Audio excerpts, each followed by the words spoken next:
ঘরে বসে থাকতে থাকতে মনটা যেন পাথরের মতো ভারী হয়ে গেছে। একই দেওয়াল, একই জানালা আর প্রতিদিনের একঘেয়ে রুটিন সব কিছুই যেন বিষিয়ে তোলে। মনটা চাই একটু মুক্ত হওয়ার ছোঁয়া, একটু খোলা আকাশ, একটা ছোট্ট ভ্রমণ, কোথাও দূরে নয়, খুব কাছে, কোনো নদীর ধারে। তাই তো বের হলাম ভ্রমণের উদ্দেশ্যে, সাথে নিলাম সব প্রিয় মানুষদের। হ্যালো এভরিওয়ান, আসসালামু আলাইকুম। আজকে আমরা রওনা দিয়েছি বগুড়া সারিয়াকান্দি যাওয়ার উদ্দেশ্যে। বৃষ্টির এই সময়ে নদী দেখতে বড্ড ইচ্ছে করছিল। গ্রামের রাস্তা পেরিয়ে যখন গাড়ির চাকা ঘুরতে থাকে শহরের ব্যস্ত রাস্তাগুলোর দিকে, তখন মনটাও ধীরে ধীরে বদলাতে থাকে। কখনো রাস্তার দুপাশ দিয়ে উঁচু উঁচু দালান, আবার কিছু দূর যেতেই সব বদলে যায়। গ্রামের ফাঁকা রাস্তা, সবুজ ধানক্ষেত আর দুপাশে ছায়া দিয়ে দাঁড়িয়ে থাকা অনেক ধরনের গাছের সারি। মাঝে মাঝে রাস্তা ধুলোময় হয়, কখনো ঝকঝকে পিচঢালা। এই পথের কোনো ক্লান্তি নেই, শুধু আছে আবিষ্কারের আনন্দ। গন্তব্য তো একসময় এসেই যাবে, কিন্তু এই পথের এই ছোট ছোট দৃশ্যগুলো, এটাই তো ভ্রমণের আসল সুখ। হঠাৎই দেখলাম অনেক জ্যাম লেগে গেছে। তারপর দূরে দেখলাম একটা ট্রেন ছুটে আসছে। মনে হলো সময়টা যেন থেমে গেল।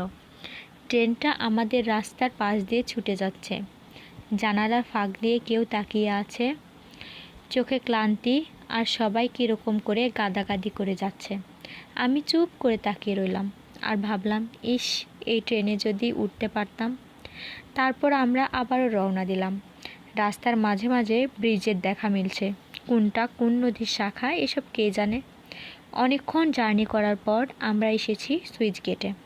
এটা যে কোন সীমানায় অবস্থিত সেটাও জানি না, শুধু দেখতে ব্যস্ত। আমি এই ফাঁকে একটু ফটোশ্যুটও করে নিলাম। তারপর পৌঁছে গেলাম আমাদের আসল গন্তব্যে।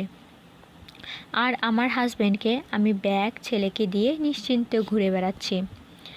ওর জন্য একটু মায়াই হলো, বেচারা বাড়িতেও ব্যস্ত, আবার কোথাও গেলে আমার সব প্যারা তাকে নিতে হয়। আর এইদিকে আমার ছেলে উঠেছে, নৌকায় উঠবে, ওর বাবার সাথে জেদ ধরে বসেছে। ছেলেকে ভোলাবার জন্য ও কি বলতেছে না বলতেছে ঠিক নাই, কিন্তু সে তো ভুলবার পাত্র নয়। নৌকাতে অবশেষে আমরা উঠলাম। নৌকায় ওঠার পর সাথে সাথেই শুরু হয়ে গেছে ফটোশ্যুট। কে কীভাবে ছবি ভিডিও তুলছে তার ঠিক নাই।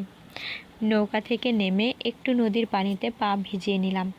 আর সবশেষে আমি এতটাই দুর্বল হয়ে গেছি যে মেন জায়গায় কোনো ছবি বা ভিডিও কিছুই তুলিনি। কিভাবে যে সারাদিন চলে গেল বুঝতেই পারলাম না। দিনটা অনেক সুন্দর কেটেছে। অনেক দিন পর এভাবে ঘুরেছি, আনন্দ করেছি।